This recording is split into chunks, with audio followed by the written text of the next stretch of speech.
G'day cobbers, welcome back to the bush. Actually Matt's carport today. In this video we're checking out how to rebuild a caliper from a Land Cruiser 80 series. It's a 4-piston caliper, it's a stationary caliper, it's not a sliding caliper. We'll be removing the dust seals, taking out and replacing the pistons and all of the seals. Okay, let's get into it. First things first, we're going to have to remove these seals. Just get a screwdriver in behind them, there'll be a little retaining ring, and pop them off, just as easy as that. And because we have 4 seals, 4 pistons, we'll have to remove all 4 seals.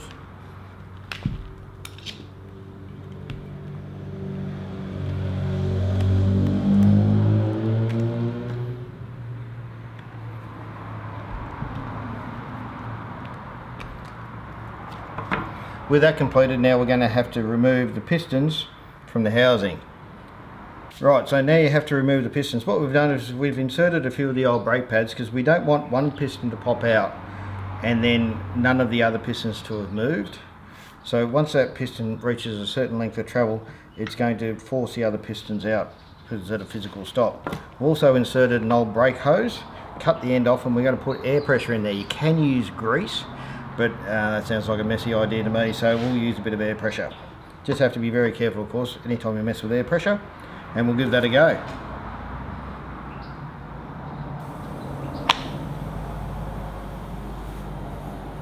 Now, to try and keep the brake pads centralised, we'll put a couple of tube sockets down the sides there, and we'll give it another go with the air pressure.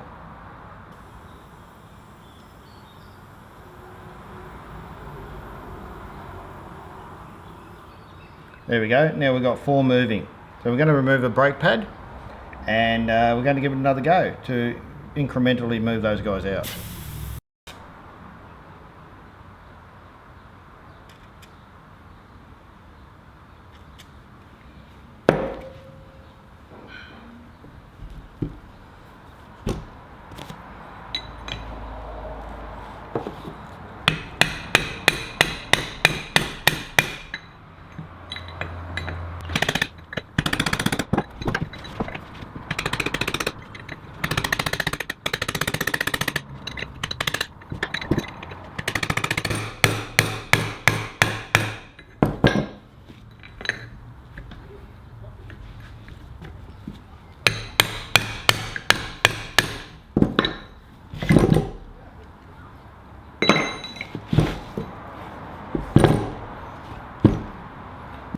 So we've pushed them back into the bores again, as you can see.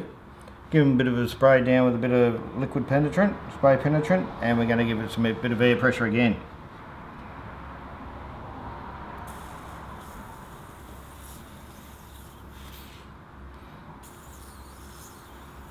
And now absolutely nothing is going to happen at all.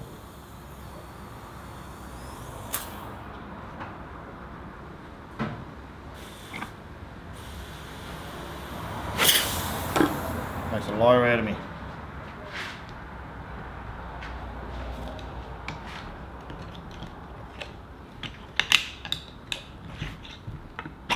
Now I'll remove the wedge and see if I can push them out a little further.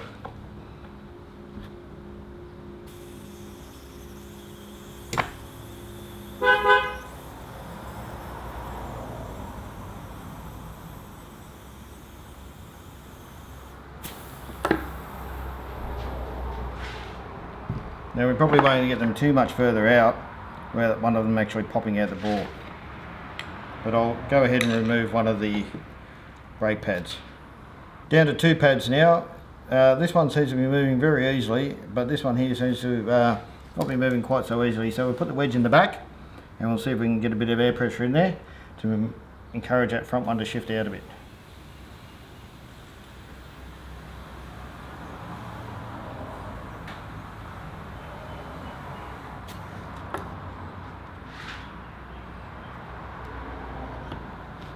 Or not.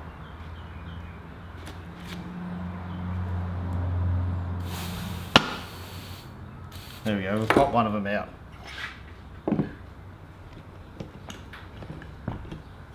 So that will no longer hold air pressure.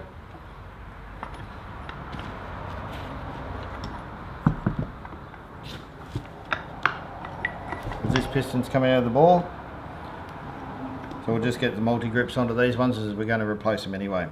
Next thing, we need to break it into half. To split the casting in half, we're going to have to undo these four 14mm bolts.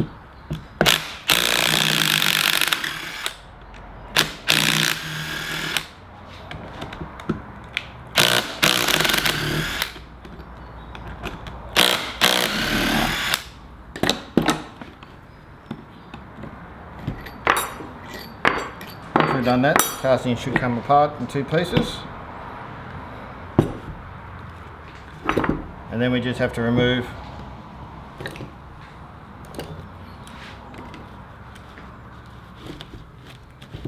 these. Now you might get some multi-grips on there, maybe even some lock nose pliers, but they all should be moving already, so you just need to twist and pull them out. Now it's all magically become clean, we need to put the seals back in, put the pistons in, and dust covers over the top of that. So grab your seal and grab your grease, which should have came with the seals. There's a tiny bit of grease on the seals. And drop them into the slot, into the caliper. Just work them in with your fingers.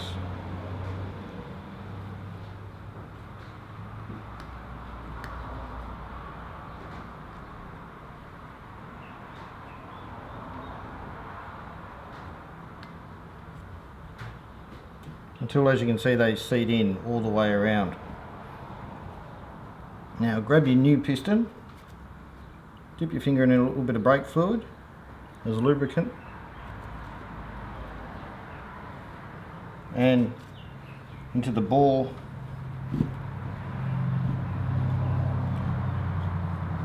as well. Once we've done that, we can insert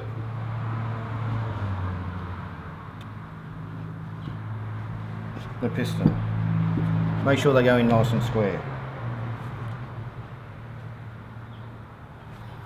Down to about there. That should allow us to get the dust cap on nicely. So with the dust cap, pop them over the top there. Then you're going to need to extend the skirt all the way down to the bottom. Right the way around. This can be a bit of a bear. When you get one side down, the other side inevitably pops back up. Okay, now it's time to install the pads. So these are 105 series pads from the later model in the 80 series. These are the 80 series pads. Now there's not a lot of surface area between the two, difference between the two, although there is a little bit. It's mainly in the thickness. The 105 series pads are substantially thicker than even brand new 80 series pads. But you do have to take out the rattle pad, otherwise you can't get it onto the rotor. So what you do is you grab your alignment pins,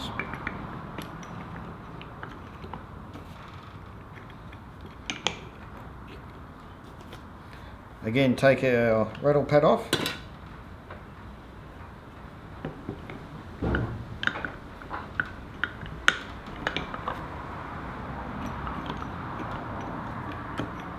and push those alignment pins all the way through. Then you'll need your retaining clip.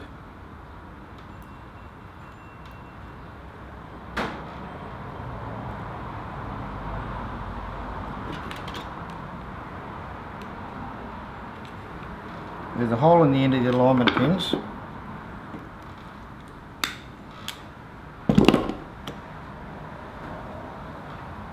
The retaining clip goes through. That's one side and just the other.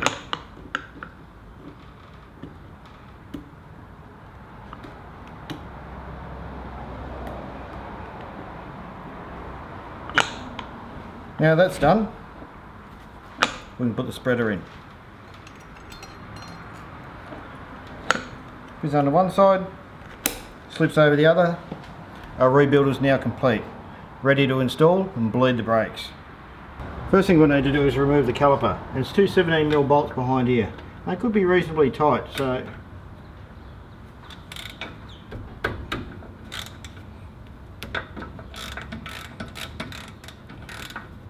might require a few Wheaties for breakfast.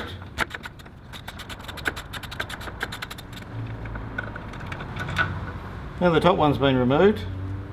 Time to remove the bottom one. Then you want an extension to get onto that.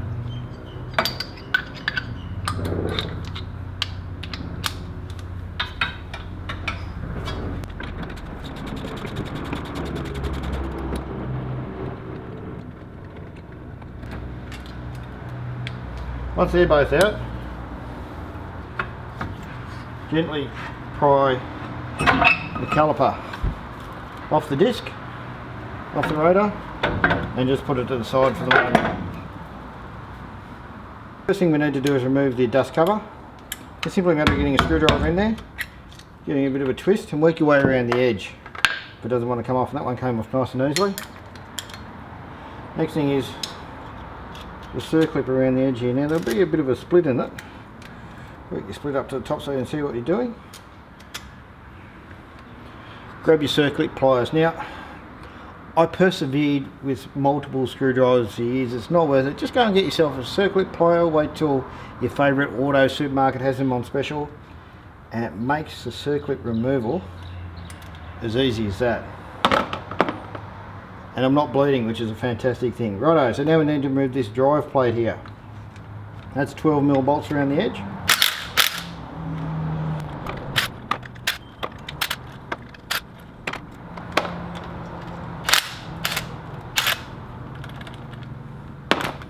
Also be washers, flat washers above that, split flat washers.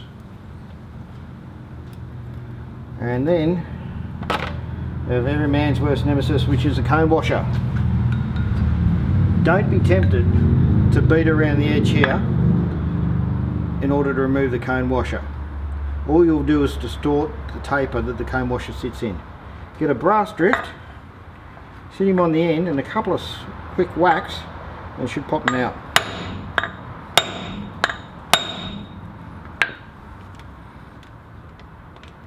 Grab your pliers.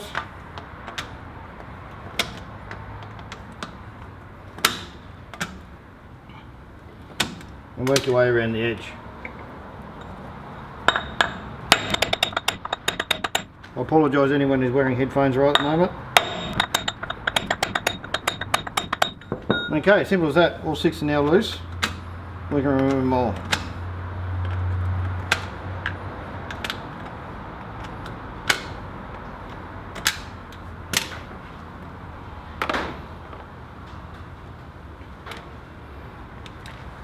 In behind your drive plate, pop the screwdriver in there.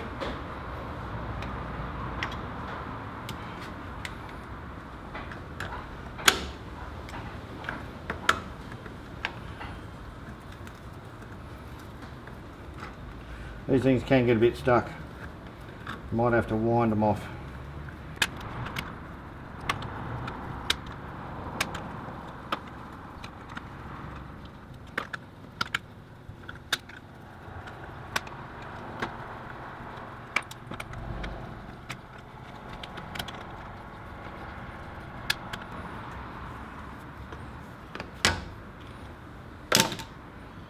There we go. Drive plate's off. Now onto this bear of a nut. Okay, so when it comes to removing the lock nut, there is a tab washer behind it, and there should be a couple of tabs, at least one tab, bent over onto the flat of the nut. And when we get that flat, just use a screwdriver and a hammer. Once you've done that, have a good look around the rest of the nut and see if any other ones have been bent over. Then you're going to need a giant 54mm socket. Don't be tempted to get a centre punch and push it around with a centre punch. You'll only jigger it up.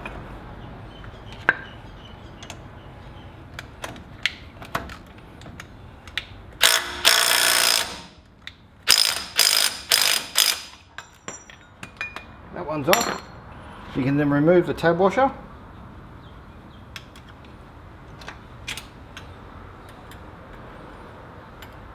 These are single use only items.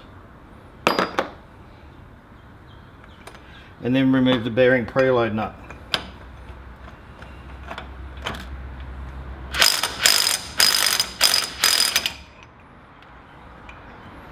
There's a bearing preload nut.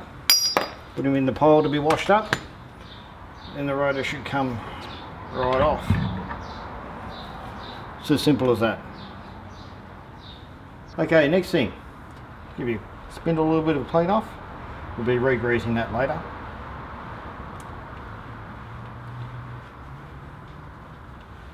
Now, assuming this seal's in good nick, that would be all you'd have to do.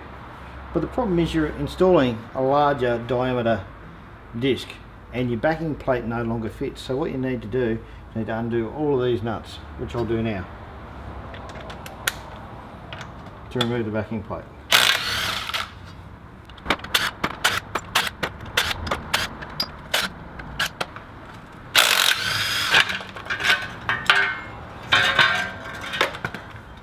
Don't usually fall off for me like that. So you got your seal here, and I'm going to replace that, and your backing plate. Now you can replace this with the later 80 series 93 plus backing plate to suit the diameter of the disc, or you can just throw a seal on there, and that's what we'll be doing. Now it's time to install the rotor. Firstly, there's a series of bolts around the edge. Sometimes it's an advantage to undo them with a breaker bar whilst it's still on the vehicle, and you can wedge up against the caliper. But we've got a rattle gun, so we'll get them off quick smart.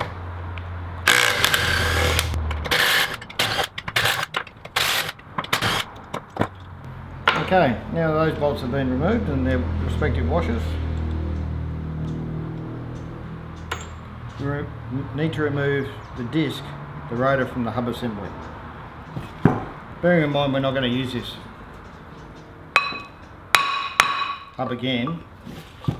It's a bit of an interference fit, so it's going to need a little bit of encouragement to get off. There we go. This is the replacement disc. Now, if you want to have a graphic demonstration of why we're replacing this, there you go there. So, as you can see, it's a lot larger diameter disc, and that'll help us stop a lot more quickly and more efficiently. We need to make sure our surface is nice and clean. Make sure all your mating surfaces are nice and clean.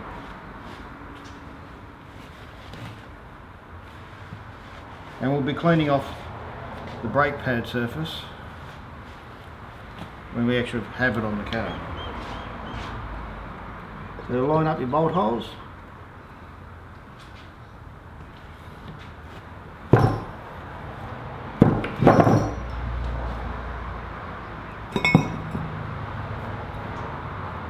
Get one in either side.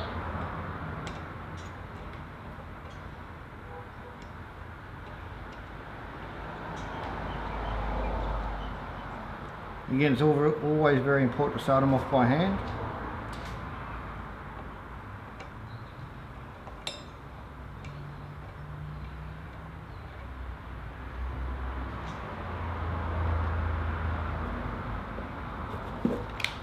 And we can run them in.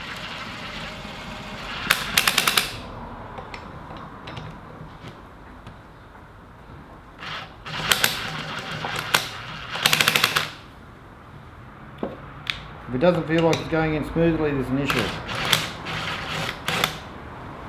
So back it off and find out what's going on.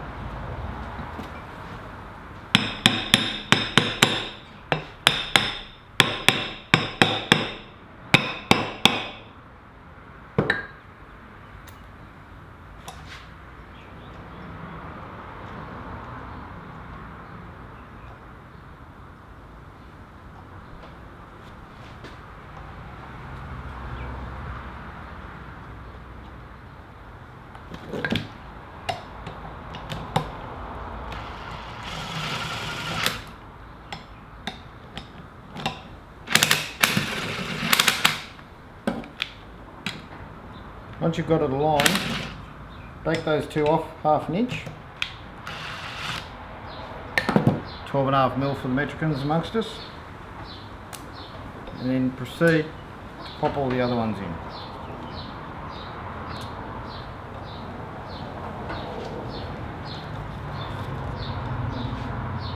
Again, start them all by hand.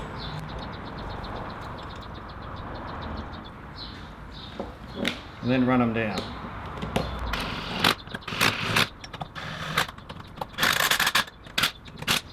Now we have them all snugged up, we've got to tighten them up. We do this in a crisscross pattern, just like we would on a wheel.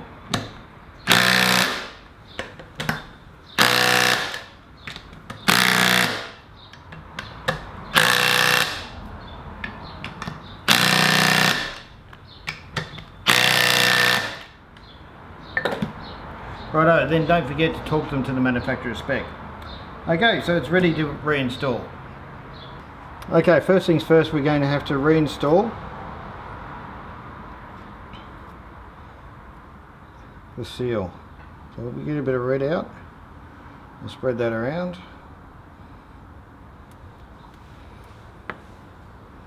Right around the edge.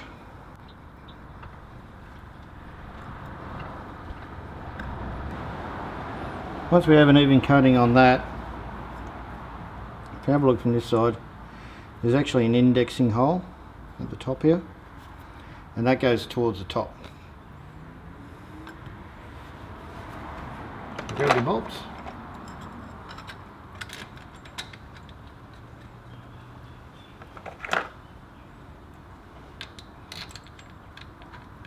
And run them in all the way around the edge.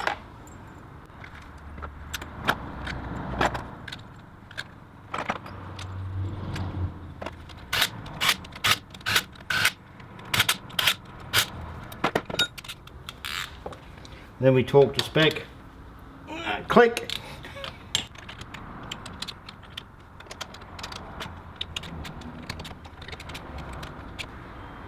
Work your way around from the top. Just check each and every one of them. Make sure you haven't missed any.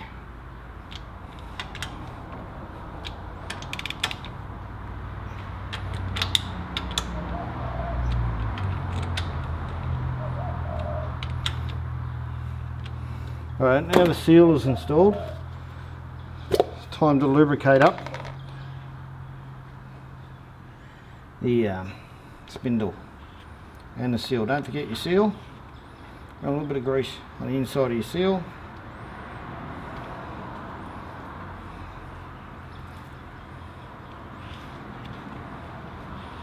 Work the way around the edge.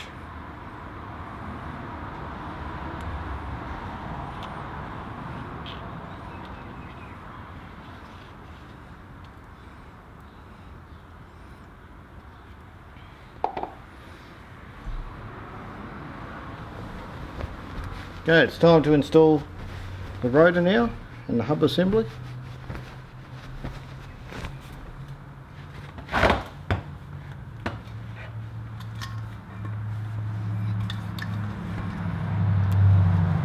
Don't forget the indexing washer. That'll have to be up the top.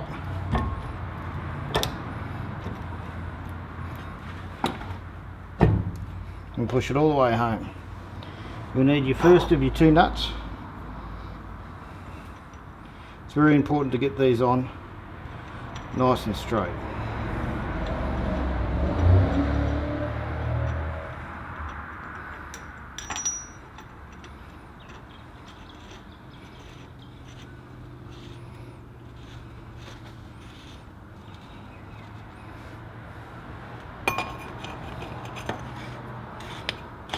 Grab your 54mm tube socket and run it home. Now we need to settle the bearings. Tighten them up nice and tight and grab your hammer. Don't let your local mechanic see this.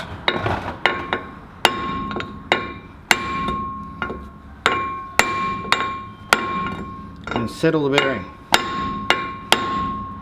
Give it a couple of spins. Do exactly the same thing again.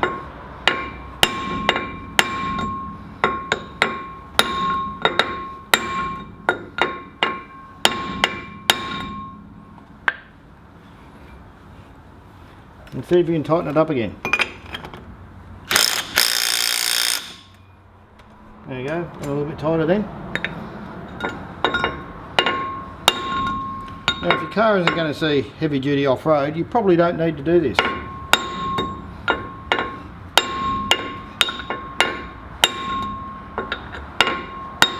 But if it's going to see enough corrugations to rattle out your teeth, back teeth, definitely a good idea. Now we settle the bearing and back them off a bit. Tighten him up again.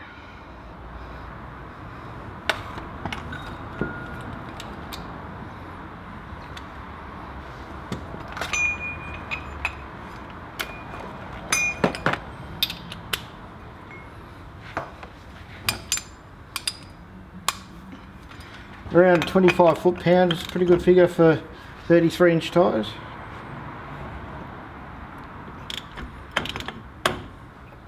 Click! Beautiful. Give it a bit of a turn.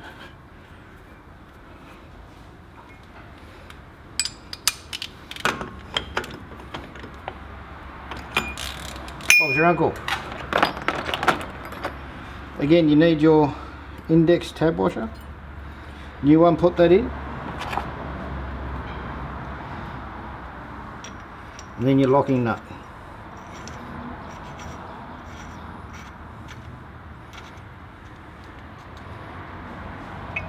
So we need to make this one nice and tight.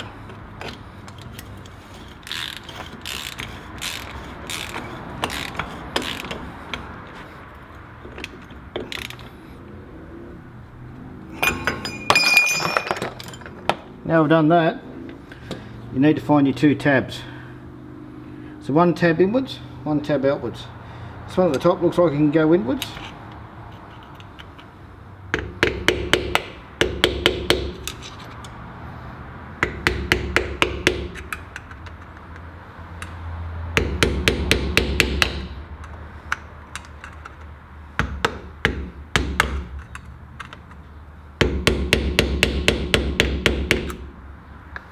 And one's going to have to be bent outwards over the outward nut,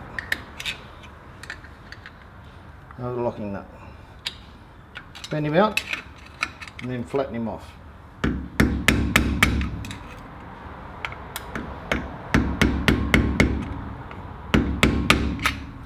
Okay, your bearing preload is now set. It's time to pop on your drive plate.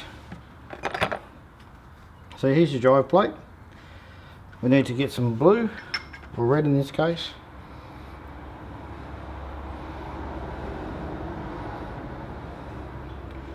Run it around the edge. Again, nice thin, even, consistent layer.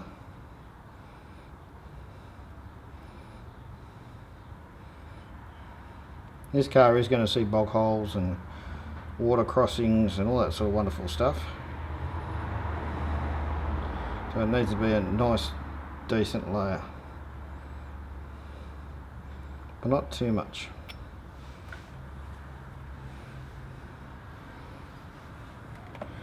When that's done, a little bit of grease on the inner spline.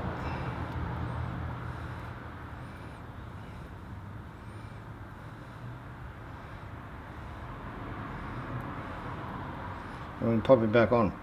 Look for where the dowels line up with the holes.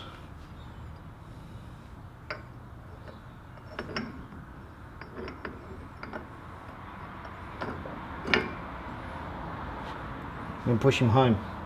If it won't slide on easily, there's an issue. Pull it back off and find out what the issue is. Next, for those dreaded cone washers. Though, of course, they're a lot easier to put on than they are to take off, usually.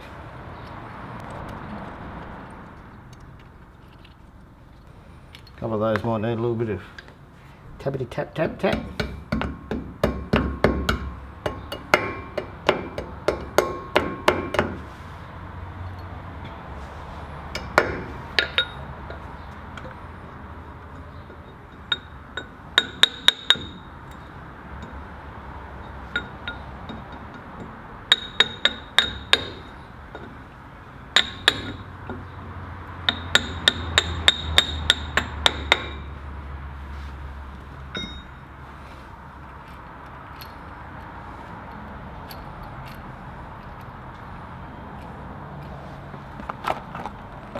Lucky last. Washers on the top.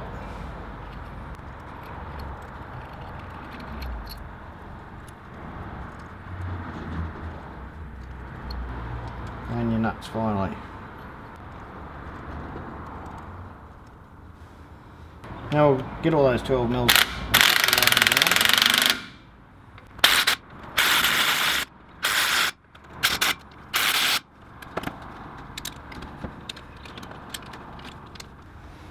Righto, so now you need to put the circlip on. A little bit of grease on him as well. Sometimes the axle's pushed in. There is a 6mm thread in the end of the axle, so you can get a bolt and put him in there, or just grab your circlip pliers and make sure he's all the way out so you can access the groove.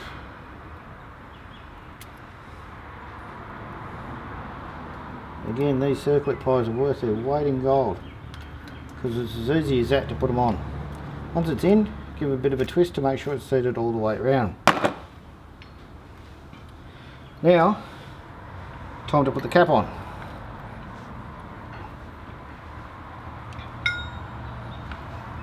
Okay, give him a bit of a tap on there, and then just seat him with either a drift or a screwdriver. In this case we're using a bit of a cold chisel.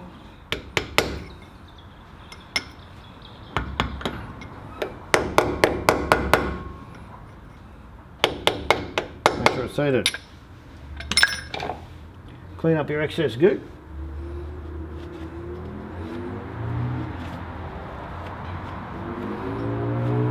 Okay, so slide the caliper in on top of the rotor. Locate your top and bottom bolt holes, and run them in again by hand.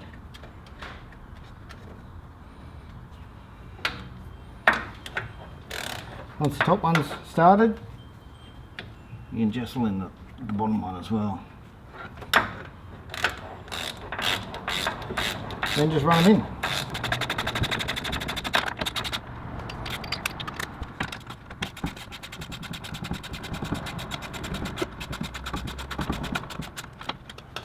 That's the bottom one done up nice and tight. Now just to tension the top one. Rightio.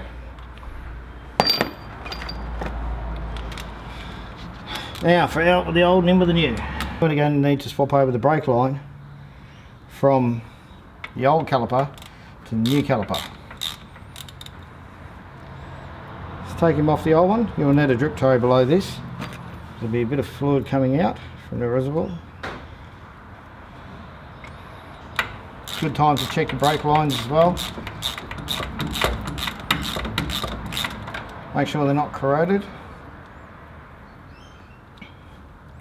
And there'll be a copper washer on either side, so make sure you don't lose that either. If you have a look on the old rotor, you'll be able to see an indexing hole here.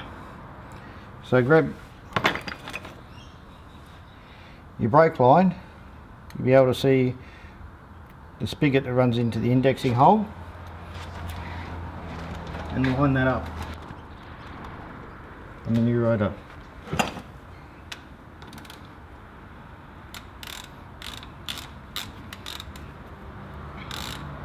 Now these don't have to be done up very tight. You've got to remember that these have a hole running up all the way down the centre to allow the fluid to go through. So they need to be tight, but you don't need to swing off it like a 200-pound gorilla. Just nip them up. Okay, the job's basically done now, bar the bleeding of the fluid, which we're up to now. Okay, now comes the bleeding brakes. You need to take the dust cover off the bleed nipple at the top here, and then you get your intrepid helper in the driver's seat to pump up the brakes. You can pump them up, please, and then hold them, so you get them to hold it on the floor, then you back it off a little bit, and then tighten him up again. So we're trying to run some fluid through the system. And then take your foot off again, please. And then pump it up again. And then hold. And back it off again. You'll be able to feel a bit of air coming out the system. Okay, pump it up again, please.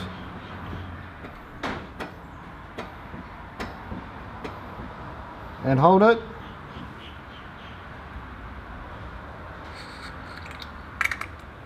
And you start seeing the brake fluid coming out with a fair bit of air. Okay, pump it up again, please. You can use a clear hose on here to watch for the air bubbles coming up, but unfortunately I don't have one, so I'm getting brake fluid on my hands. And hold it.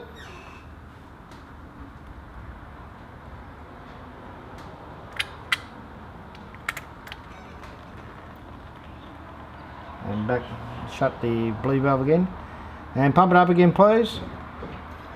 And you have to keep going till you're getting absolutely no air out at all. And hold it.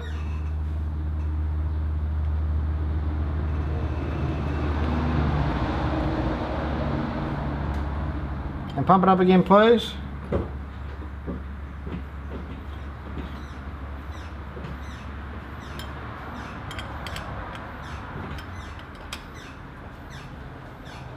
And hold it.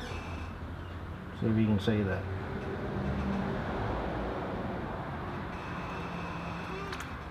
A little bit of air in the system. And pump it up again, please.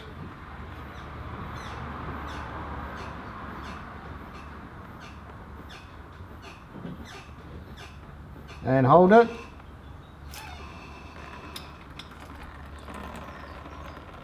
Almost got an uninterrupted flow of brake fluid then. Pump it up again, please.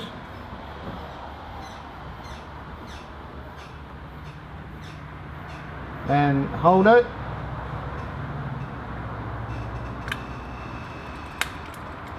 Still getting a little bit of air coming out. Pump it up again, please.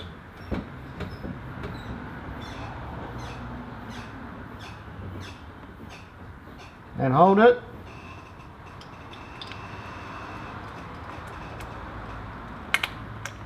No, still there in that one. Pump it up again.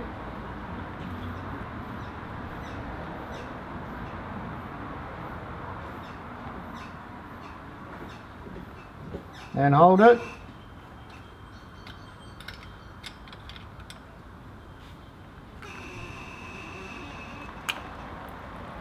Still a tiny bit of air. Pump it up again, please.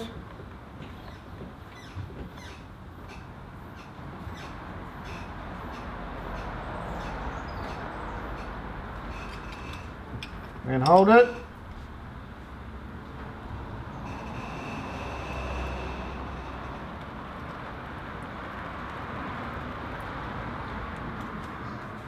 Seem to be getting no air in that one. Pump it up again, please.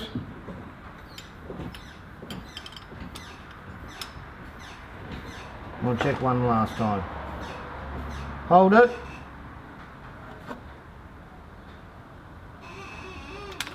No, that's me.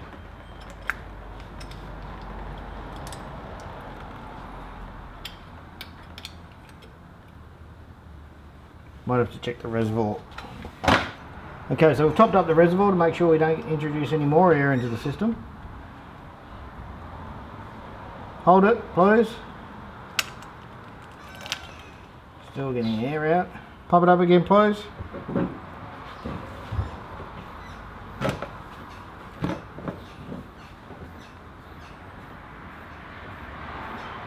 And hold it.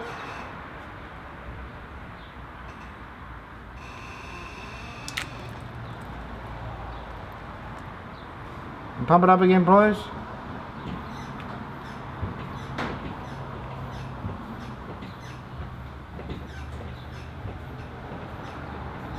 And stop, hold it.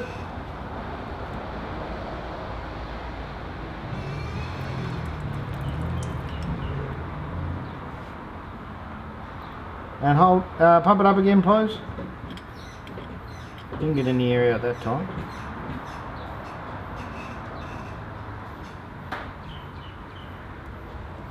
And hold it.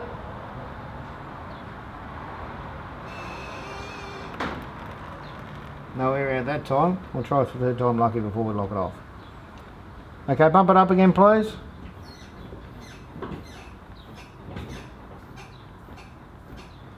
Are you getting a pedal? Yep. Okay, and hold it.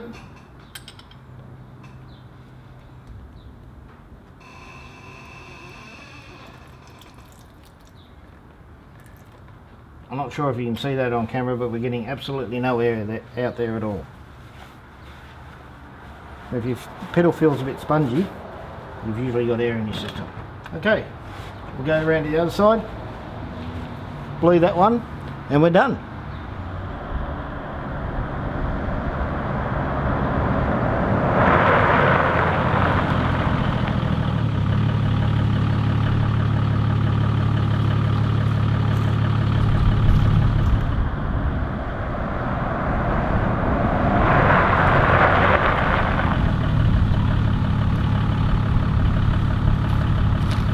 So tell us about the best braking modification you've made to your car and how it has substantially increased the braking capability of your vehicle. As you can see by the testing results, the old bus now pulls up substantially quicker, which has got to help Matt's confidence when he's out in the middle of nowhere towing his camper. Don't forget to rate, comment and subscribe. Thumbs up if you didn't enjoy it, thumbs down. Twice by all means. We'll see you in the next one.